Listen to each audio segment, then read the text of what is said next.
listen to me. Welcome to Monsters Lounge. That's a really good one. I like that one. Isn't that one good? It's very loud too. I got real close to the mic on that one. Yeah, you did. I'm Jeni. Hi, I'm Tressa. Fantastic. We're all here in our lovely area where we're supposed to be. I'm doing great with intros. You're really good. The best at intros. So good. I know. Tressa, I am very excited because we are going someplace tomorrow. Where? We're going to Michigan. We're going to the UP, right by Canada, in old Sault Ste. Marie. Yay! Yeah, for the Mid-Michigan Paracon. Very excited to see everyone. Nope, not the Mid-Michigan. Damn it. Just correct that for me. Nope, I will not. Yes, you will. Yes, you can. The Michigan Paracon. Listen, there's so many Paracons. I can't keep these things straight at all. Listen, this is the last one, and it's the biggest one as far as I know, as far as anyone is concerned. Yeah. It's the last one. So I know. We are going to party everyone's faces off next week. And I can't wait. And by party everyone's faces off, we really mean Tressa will be doing that. I'll be doing the robot next to her and driving. That's what my job will be. So, and we love you for it. Yeah. So everybody who's out there, come say hello. Tell us how much you adore the show and us, and tell us how pretty we are in the least creepy way possible. Oh, you can be creepy, but then you have to leave. Well, that seems harsh, but we'll see. I think it's fair. Unless you want to talk sharks, in which case you should leave faster. No, you should stay and talk about sharks. Yeah, we'll be talking to a lot of fun people. So, and that'll be coming pretty soon too. Yay! Hurrah! Hurrah! But anyway, back to this dump. Back to this place. I'm also very excited because we have a wonderful guest on tonight. And the guest that we have on, we have had the pleasure of meeting her twice in person. Well, I've met her twice in person. Have you as well?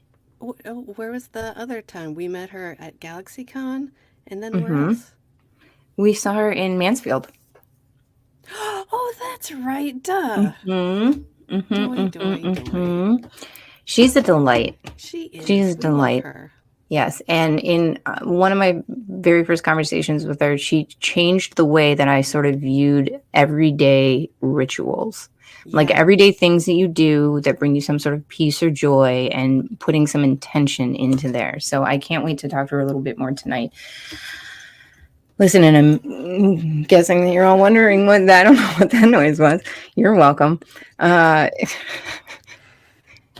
Cherise Williams is an author, a spiritual guide, a tarot reader, and paranormal investigator known for her straightforward yet impactful methods in the realm of spirituality, paranormal, and well-being.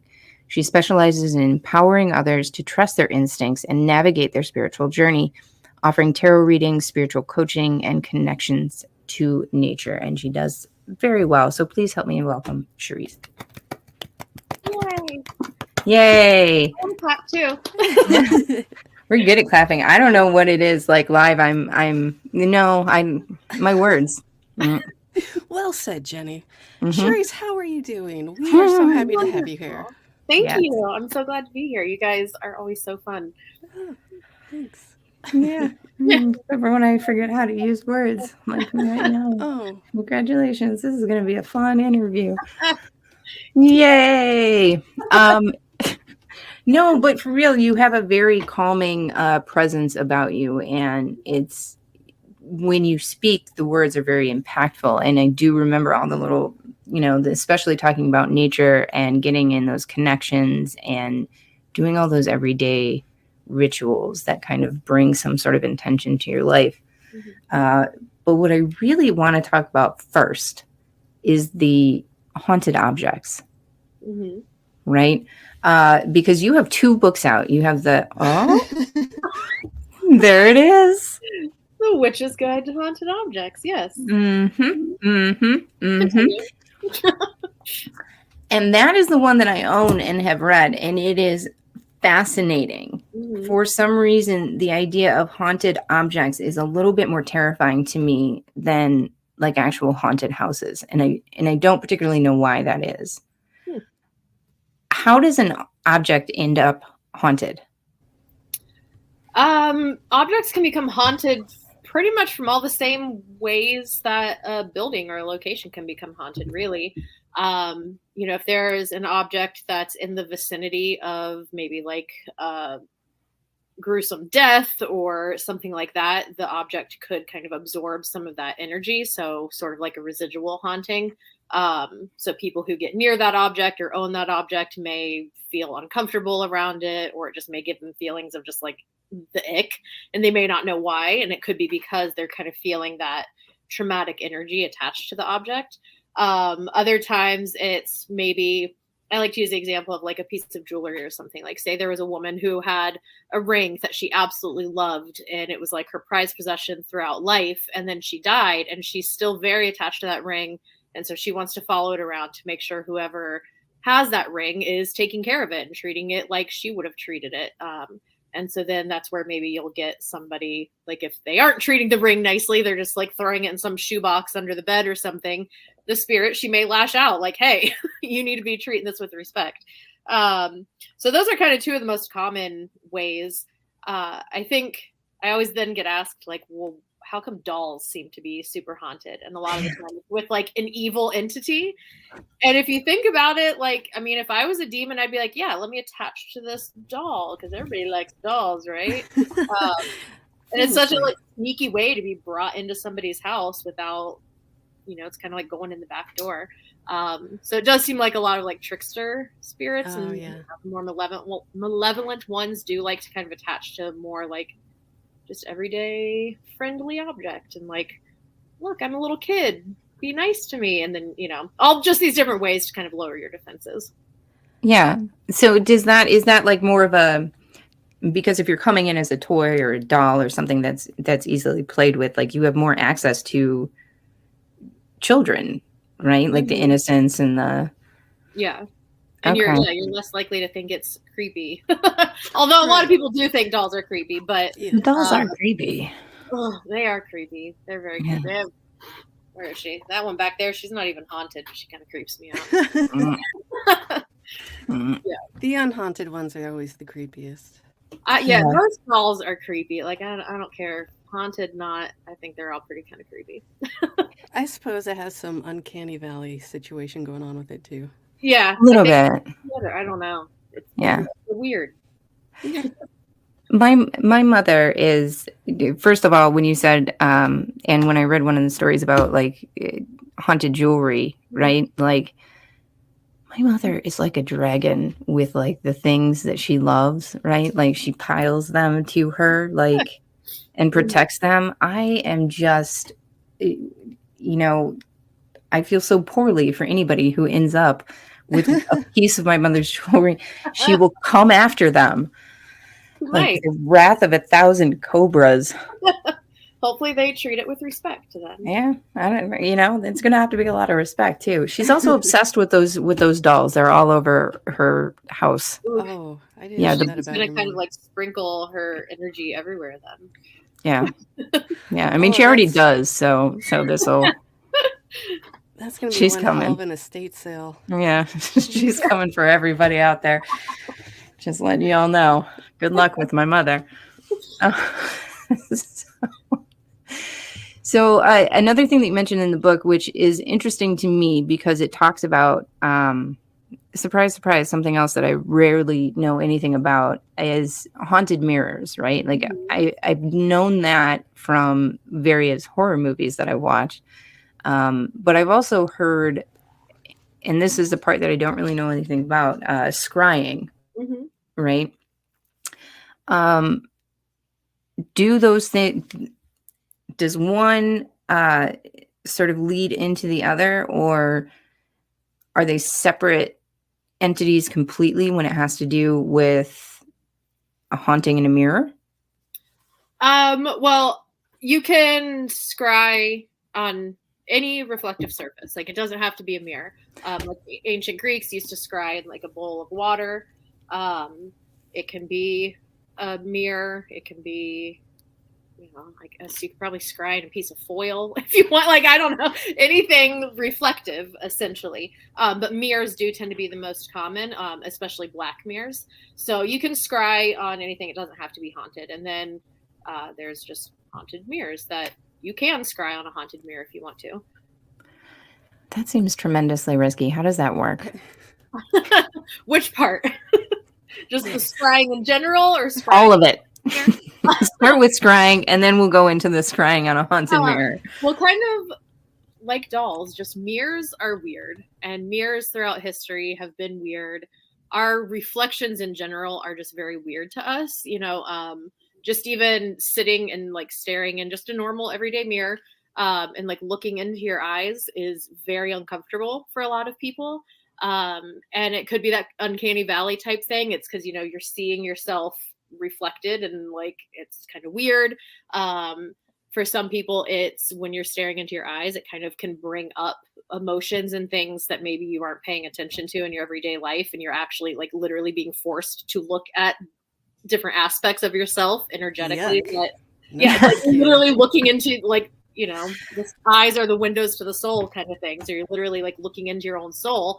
Some people don't always like what they see reflected back. I get it. So, even if it's not haunted, even if you're not scrying, mirrors are weird. Just mirrors energetically as well throughout history have been known to be either energy amplifiers, like reflecting back the energy. So if there's chaos going around in a room with a mirror, the mirror could potentially like reflect that chaos and almost amplify it. Same with peace. Like there could be like happiness happening in the room and it could potentially reflect that. And then of course there's always the theory that mirrors are a window to the other side, to a different dimension, to different energy frequencies, which is kind of freaky. So even if the mirror isn't traditionally haunted, like they're still weird as hell. And I personally will like put a little protection sigil on like all of my mirrors, just because I don't need anything coming through the mirror, and I don't want to be like pulled into the mirror energetically. So yeah. And then scrying, it's you kind of, I mean, we'll use the mirror as the scrying example. You would sit in front of the mirror. Some people prefer to angle the mirror so you're not seeing your reflection and you're just kind of like maybe seeing like the ceiling or something like that. Other people do like to have their reflection. And do you remember those magic eye posters and books from back in the day? You're kind of doing the same thing, is you're just kind of like gazing into the mirror and you're just really relaxing your eyes. You're focusing on your breath. You're calming your breath. And it's pretty much kind of like a meditative trance-like state you put yourself into. And some people will literally start to see like images in the mirror, or like kind of smoke and things like that. And then some people, it'll help stimulate their clairvoyance. So by relaxing their eyes and kind of staring into the mirror, they'll start to see imagery within their mind. And it's a way to do kind of like divination. Yeah. I think what's so fascinating to me is that we've always had this thing with mirrors, right? Like exactly like what you're like, scrying's been around forever, and peering into a reflective surface to have some sort of experience.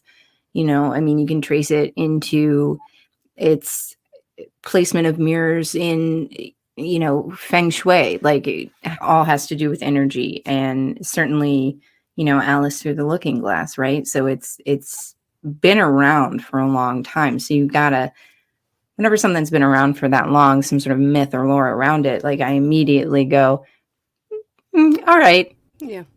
Why has it been around so long? To that, yeah. Yeah. I mean, even if we just go back to like remove anything sort of mystical about it, just the fact that by looking into our own eyes into the mirror and like really seeing aspects of ourselves, like that's weird enough to me. Like we don't even need to throw in the like portal to other realms. Like that's weird enough that you can like look into yourself. Like I don't know, it's all just really interesting. Have you guys seen the videos of people looking into, I forget what they're called, but they're like real mirrors where instead of a mirror reflection, it's like what other people see? And they just like freak out. And like we do this every week, so we see the opposite, the unmirrored reflection. So it's not a Right. big deal to me, but it blows people's mind because it's just that little bit amount of being different from what you're used to seeing in the mirror. They just freak out. Yeah. It's so wild. Yeah. I want to look in one of those because I've heard it's different looking in that mirror because it's kind of like more real time, I guess, versus like on like your cell phone camera. But I don't know. I don't see how it would be that different, but I do want to try that sometime to see. I get that it would be though, because you would be definitely focused on this. Like this, like I notice every so often and I go, oh, that's weird. But most of the time you don't notice because I'm busy staring at another corner of the screen. Yeah, that's right. true. So it's see, I'm always staring at me every single second of these that streams. So. that would be it. Yeah, which would make me think that you'd have one of the mirrors already. I mean, I didn't say I didn't have one.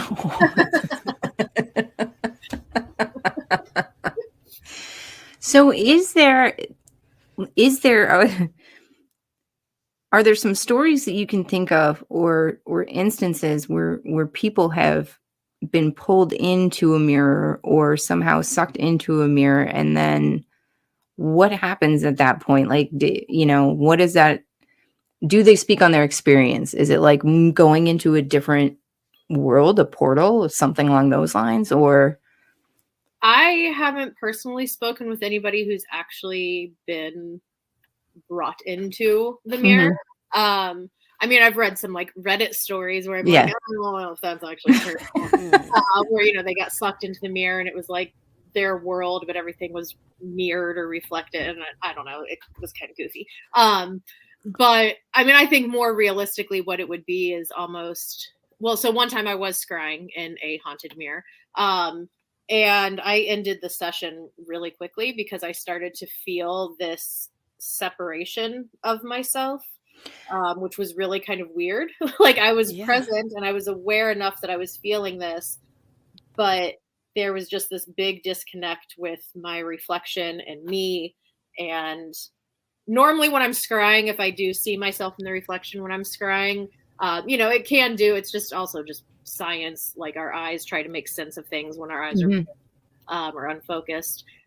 But even when like my reflection doesn't quite look like me, I'm still aware that like this is me. But I was starting to feel just this very weird disconnect. And I was like, okay, yeah, I'm ending the session now. Like I'm done. And so I can only imagine that that's kind of what it is more like when somebody gets sucked into the mirror, is almost this disconnect of yourself. Right. Almost like a dissociation type thing. And so like part of your energy or your consciousness gets stuck in the mirror or like separated somehow. But I didn't want to stick around and find out. No, that could be a scary learning adventure. No, thank you. Yeah, I'm good. I don't need book content that much. So. No. That's fair. No. But that is a really good way to explain what that disconnect could feel like. Yeah. And I think that that's kind of more what it is like. And then, I mean, had I continued, maybe that separation would have happened even more. And like, I would have walked away being different than I am now, essentially, because a part of myself was separated, disconnected from myself. Yeah. It's creepy. I have a couple questions about haunted mirrors that I'm going to let Jeni ask right after this break. Hey, boys and ghouls. Neil here from Graveside Paranormal Ghost Tours. Join us on October 26th in Watseka, Illinois for the seance at the Roth House, known for the story The Watseka Wonder, the first documented possession in America, or was it a spiritual miracle? In the end, you decide. We're going to be having ghost tours throughout the house every hour on the hour from 1 p.m. to about 2 o'clock in the morning. We are going to have vendors. We're going to have speakers. Mr. Dave Schrader himself of the Paranormal 60 podcast, as well as the Holzer Files, will be your MC for the day. Miss Diet Renee will also be out there doing the seance at 7:30 at night. And guess what, girls and boys? We are also going to be filming a documentary, so each and every one of you can be part of this unique experience. So go to gravesideparanormal.com to further details about our event, or on Facebook, and go to Eventbrite at The Seance at the Roth House. So grab your holy water, call your mama, and boom. All right. That was a very sudden end to that. I know. I know, seriously. I expected to peter out a little bit. Okay, so why would one want to scry in a haunted mirror? Shits and giggles. I don't know. No. That's valid. Live on the edge. I don't know. I mean, potentially you could connect with whatever energy or entity is connected to that mirror. It could be a way to maybe see yourself, like the mirror I'm talking about. Confirmation. She wanted to share her opinion on that. Anyway, the mirror I'm talking about is at Beale Manor here in Ohio, and it is haunted, and a lot of people have seen the reflection of a woman in the mirror. So by scrying in it, you could potentially see her reflection or be able to communicate with her more openly. So that could be a reason why you would want to scry in a haunted mirror. Okay. Yeah. All right, Tressa, you have scry in a haunted mirror, which I just recently co-hosted an event there, and a couple of us did try scrying in the mirror, and nobody made it past like 2 minutes. Everybody was like, "Nope, I'm done, over it." Well, why? Because it was creepy. Yeah, they just were seeing weird things. Their faces were like really morphing. They just felt weird. And what was interesting is, so it was just me and 2 other people that tried it. And the first person who did it, she got up, and when she got up, we had a thermal camera pointed in that direction. Yeah. And right before she was like, "Nope, I'm done," it got super cold right by her. And she was like, "I'm done." And then she got up. And then the next person, right before she said she was done, it got super hot right by her. So that was really interesting. Like, okay, what's going on there? Confirmation. Confirmation. So, okay. The haunted mirror. I'm so fascinated. Like, is it? I don't even know how to ask this question. A haunted mirror, people can have an experience with this mirror, but also scrying it would be a completely different thing, but also similar because you're having an experience. I don't even know how to ask this question. Holy cow. Like, that whole experience you just told us about is so wild to me that not only were they experiencing something, but it was messed up. That, no questions, no further questions. Yeah, it definitely was. And I think I'm good. I don't think I'm ever going to scry in that mirror again. I've tried it twice now, and it was weird, and I'm good. Have you ever tried it in any other haunted mirrors? Not knowingly haunted. Yeah, not. I mean, if it was haunted, I didn't know it was. Yeah. Yeah. I wonder. Yeah, I wonder if it's a different sort. It sounds like a stupid question, but different sorts of experiences based on like the different sort of attachment that might come to the associated. Like you could have a really nice. You could have a nice scrying experience where you just see someone baking cookies and. Oh, that's nice. That'd be lovely. Yeah. Yeah. That'd be good.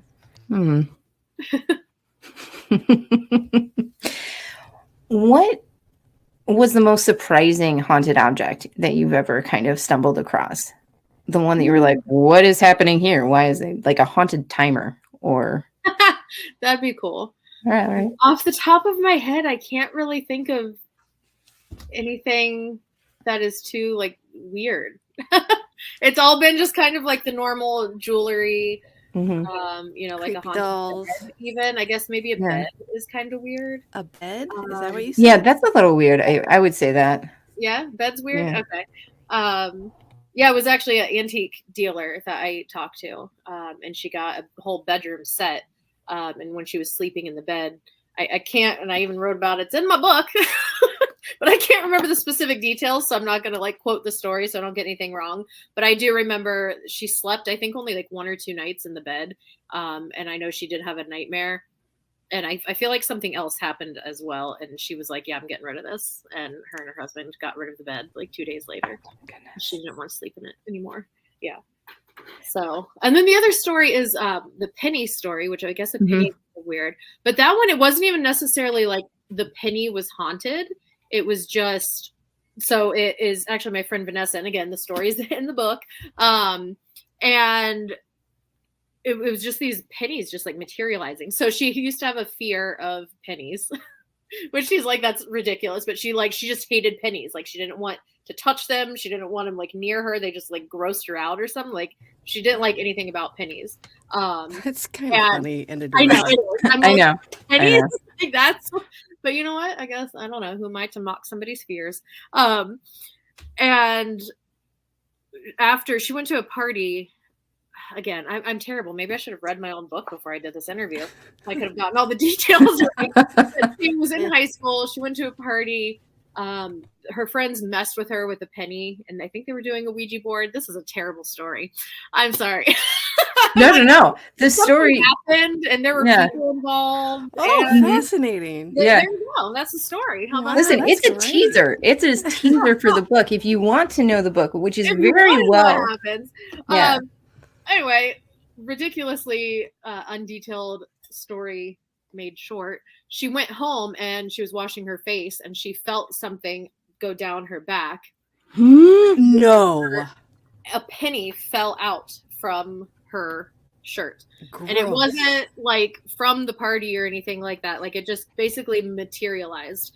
And essentially that was the start of, she had a kind of like a negative encounter with a spirit. And that was kind of the start of it, was the spirit like literally dropping a penny down her back. Like, knowing that she doesn't like these, like, here you go. Yeah, so, no, that's fully just like a penny like materialized out of nowhere. I would run screaming from my home. Yeah. Especially if I was afraid of pennies. Yeah. Absolutely not. Yeah. Because I've heard of coins materializing, and each one means like each denomination means something different. I don't know if that's true. I don't know. But the fact that she was afraid of pennies, and then that nope. Yeah, in such a strangely like intimate gesture. Yeah. Too. Right. Like I don't. If it was I don't somebody's like finger, I would be like, no, that's disgusting. Don't touch me. Yeah. Yeah. Listen. It's not even like it just like appeared next to her on the counter or something. Like, it literally like, dropped on her. Yeah. No, thank you. Yeah. No, thank you. Just like. All right. So something that we've noticed, and I know that you addressed it a little bit in both of your books, is using tarot as a way to, I don't know if conduct investigations is the right word, or just as a tool in the toolbox. I know so little. There's, if you want to talk about like sharks or megalodon, like I'll do it. Bigfoot, cryptids, like let's get into it. Most of the haunting things and anything ghost related, I am very unfamiliar with. And it's just by sort of happenstance, right? And tarot, also any of the psychic or medium or divination instruments, I know what they are, but I have a wildly inaccurate grasp. I think tarot and I think, okay, you can kind of predict your day or kind of guide you in a direction or another, but to use them in an investigation, can you tell us about that a little bit? Or tell me, teach me. Yeah. Could you give us the basics of everything, please? Thank you. Right now. Thank you. The basics of everything in life, and because I did my last story so well. No, tarot is amazing. It's fabulous. It's my favorite thing in the world. And tarot can be utilized for so much. Like, it's so much more than just like, should I take this job or not? Or like asking questions or like what you were talking about. And one of my favorite ways is to use it for spirit communication, whether that's your spiritual team, like your spirit guides, your ancestors, or for ghosts. And you can also read, you can read everything. Like, it doesn't have to just be a ghost. It can be the energy of the land. It can be pulling cards to learn the history of the building. It can be, you can read for anything. I get so excited now. I don't even know where to go with this because I love it. Go everywhere. I want to know all of it. I do need to reel it in because I am writing a book, Tarot for Ghosts and Spirits. I don't have a release date yet, but I am writing it. But yeah, one of my favorite things to do on an investigation is to utilize the tarot cards.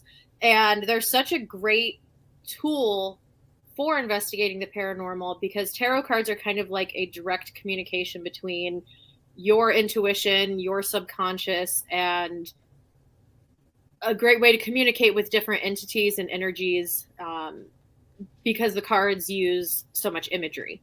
So you can be, I mean, even like, think if you're trying to communicate with somebody who doesn't speak the same language as you, you know, you can point to a picture of a bathroom and they know like what a bathroom is. Like, you know, you can point to a picture of a bus and they can like point you in the direction of where the bus is.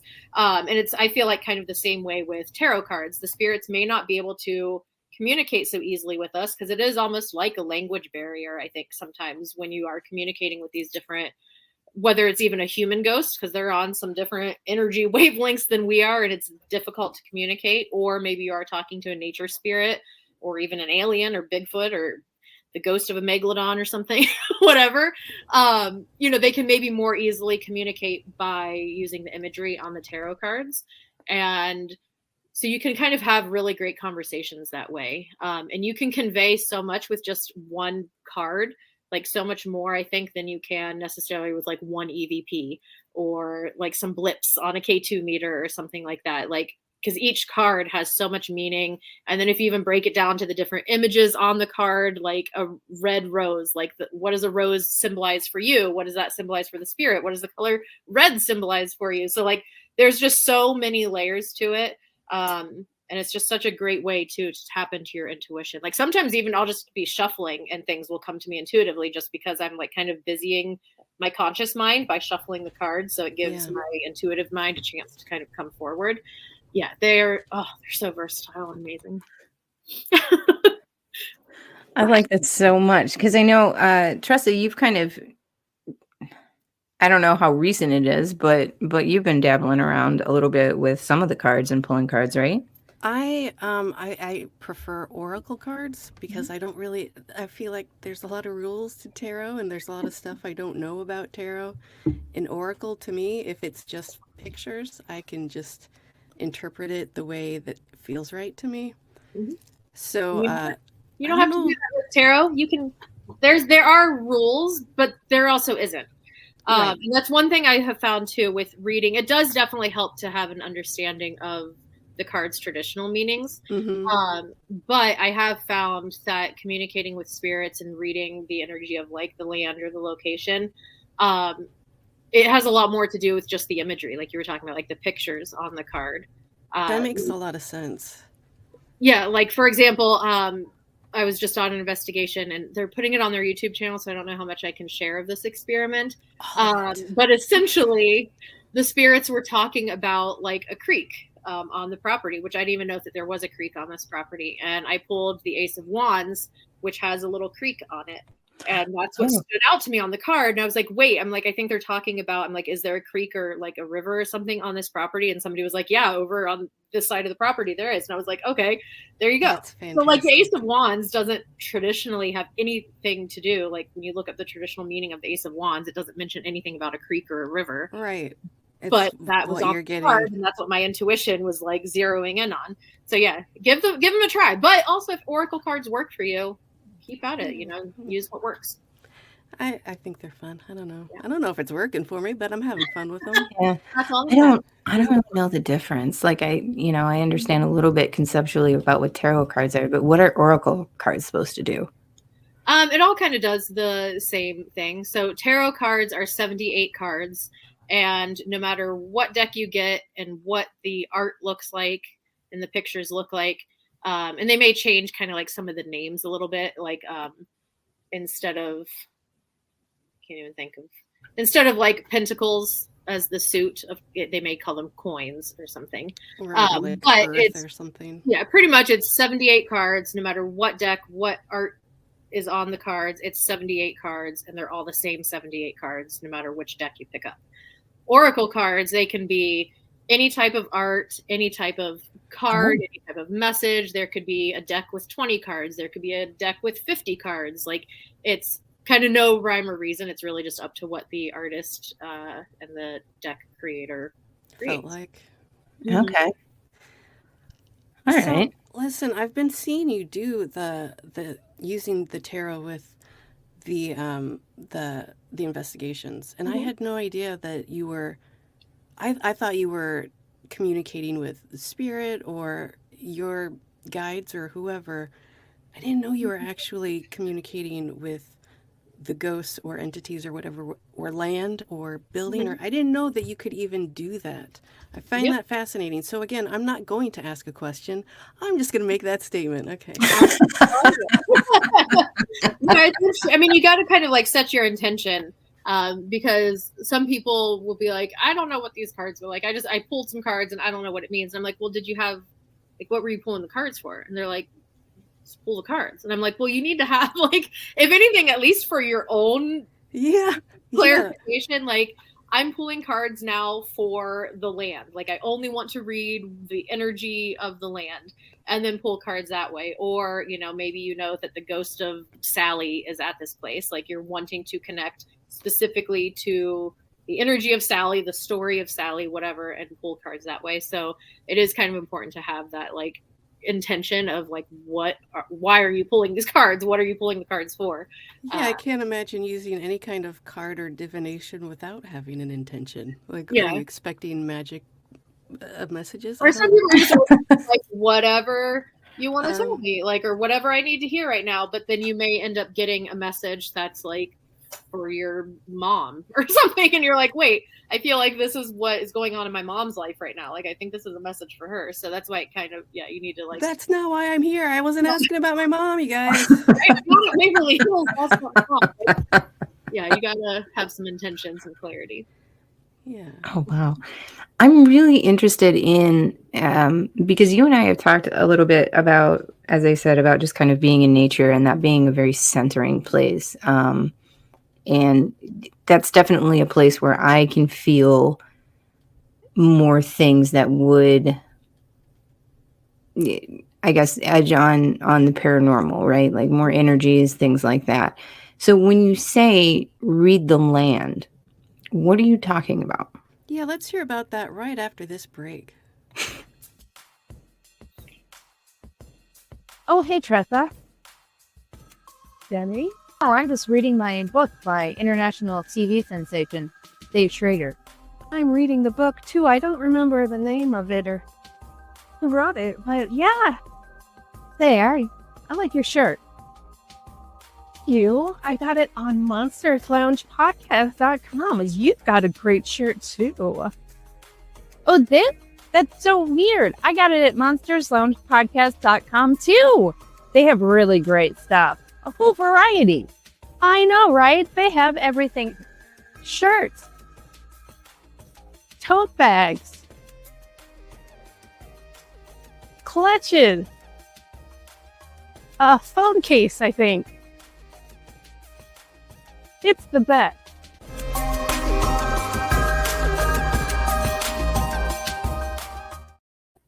Oh, It's so good. it's so good. I was just sitting here thinking to myself, no wonder, like, no one's asking me if I'm going to this conference. Like, no, who's talking to me? I don't know what you mean by that, because you are entertaining and stunning as all hell. Oh, you stop, my precious, precious, precious Lily. Oh, Cherise is here. Anyway, Sorry. yeah, back to that. So, I'm precious too. you are precious. You are a fantastic, bright, stunning sunflower, and we love you. Well, thank you. Mm-hmm. There's a better flower, I feel like, for you, but not so. We'll have it by the end of the show. Okay. Yeah. All right, but we were talking about nature and what you mean when you say read the land. I guess that's where you need to kind of have your clarity set your intention. Are you trying to figure out like what is the history of this land? Like what are maybe some things that have occurred on this land that are impacting it?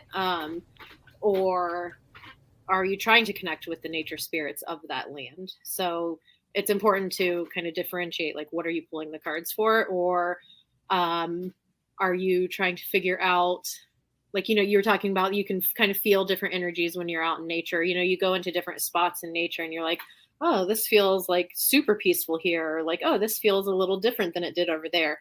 You can pull a card for like what what is this energy? Or what if I want to, how am I trying to word this? If I spend time in this spot, like what is this energy that I'll be connecting with? Or what can this spot in nature awaken within me? Or what can I tap into here in this spot? I don't know if that really made sense. And I can't remember the card that I pulled. I have it somewhere on my Instagram. I did this one day in the woods, just to kind of show an example of doing this. Because I went up to a tree and it just felt different than the other trees. So I literally was like, what is this energy? Like, what do you have to teach people, or what can we learn from your energy? And pulled a card for that. And I, again, for the life of me, I can't remember what it was. Sorry, tree. But yeah, so you can read it that way, or you can, like I said, connect to the actual nature spirits. Like, do you have a message for us? How do you want us to be treating you? How do you want us to approach you? Oh, I've just gotten very, very interested in tarot at this moment in time. I didn't know you could do all that.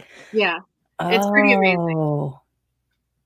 Oh, now I love this. Oh, Tressa, these hikes are going to get so much worse for you because I'm going to be moving so slowly. I pull cards all the time for things. And one time I was even pulling cards because, again, I was trying to get some content. And I was like, it was by a river. I'm like, what does the river need to teach me right now? Or like, what message does it have? Like, what do you guys have for me? And I'm shuffling and I dropped all the cards. And I was like, okay, like they're basically telling me, like, put the frickin' cards down, put the fucking, like, just be here. And I was like, okay, I'll just be here. Thank you. Because I don't normally drop. I mean, I'll drop a couple cards here and there. I don't normally drop like all of my cards. I was like, okay. Like, pay attention, lady. There's a reason you're here. Basically. I like that they just kind of spiritually book checked you. Yeah. And they shoved you in a nature. Come on, nerd. Let's go. Pay attention. What's happening right now? Yeah. Oh man, that makes me really happy. I'm going to want to try to do this like scuba diving too, right? Oh my God. Waterproof cards, like this spot of the ocean feels totally. What is this shark trying to tell me? We do make waterproof cards, actually. There it is. What are you doing, Cherise? Or maybe just pull some cards like before you go into the water. Nope. She's gonna need it in the water. Yeah. That'd be hilarious. Floating away. I can't imagine like shuffling cards underwater. They're just gonna be like bloop bloop bloop, billowing all around you. I'm just imagining the look on because it's not like you're alone. Like you're with people who are very serious about diving and like, hang on, guys, I gotta. It's all hand signals down there, so like. Oh man. She's not invited anymore. I know. Scuba certification revoked. Well, they'll come take it. They'll be just officials at the door. I'm sorry, ma'am, but absolutely not. You've made a mockery. Why does this always happen to me? Yeah. Oh, that's a very interesting thought, though, to do it close to the ocean or close to, when I'm actually going in the water. Mm-hmm. Like that would be phenomenal. And if you want to even up it, run a spirit box while you're doing it. That's one of my favorite things to do, is running the spirit box while I'm pulling cards, because then you get extra messages, or sometimes like the card you pull, a word will come through the spirit box that has to do with the card that you just pulled. And so it's kind of like double confirmation for what they're trying to tell you. Now that sounds amazing. Spirit boxes are definitely something that I'm like, all right, I could recognize what it is. But I don't ever, at some point in time, we're going to have somebody to talk about EVPs on here, and like those sorts of vocal responses, but I can never hear anything. It never makes any sense. I have to put headphones on. Like if it's just running through like the out loud, people will be like, oh, it said, tacos and salsa. Did you hear that? And I'm like, no, I don't hear that. Every now and then I'll hear it if it's like completely like super clear and loud and the stops for a second.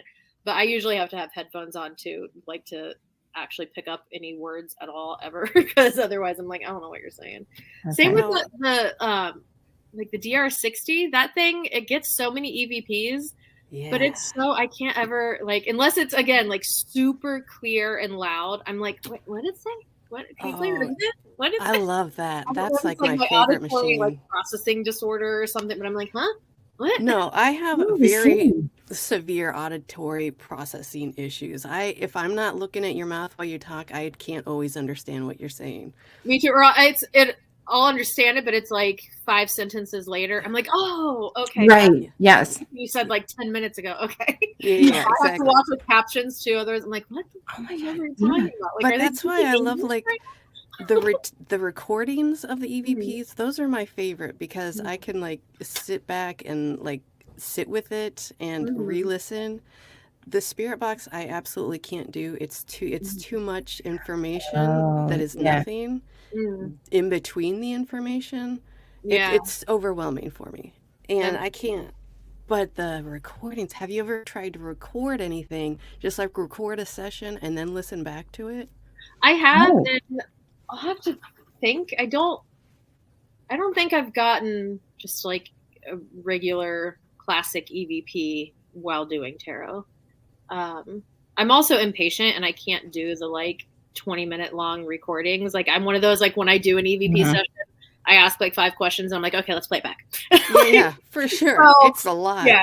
If I'm going to be doing any sort of like, ITC stuff with my cards, it's usually I'm listening to the headphones or occasionally, I mean, people poo on the apps, but it's literally called Ghost Hunting app, I think. And it's one of those like word generators. Yeah. And I'm not putting all my stock into that. Like, I know that there's probably some goofiness that goes on with it, or it may not be able to be trusted. However, I've tried it enough times pulling cards where I'm not saying anything out loud. So the app, if it's listening to me, it's not hearing what I'm asking. I like that. And I'll pull cards and words will come through that relate to the cards that I'm pulling or will relate to what I'm asking in my head. Mhm. So that's kind of interesting. That's very interesting, actually. Yeah. I hadn't thought about that, using it without being verbal Mhm. and asking questions. So I'm actually Oh. going to try and. Yeah.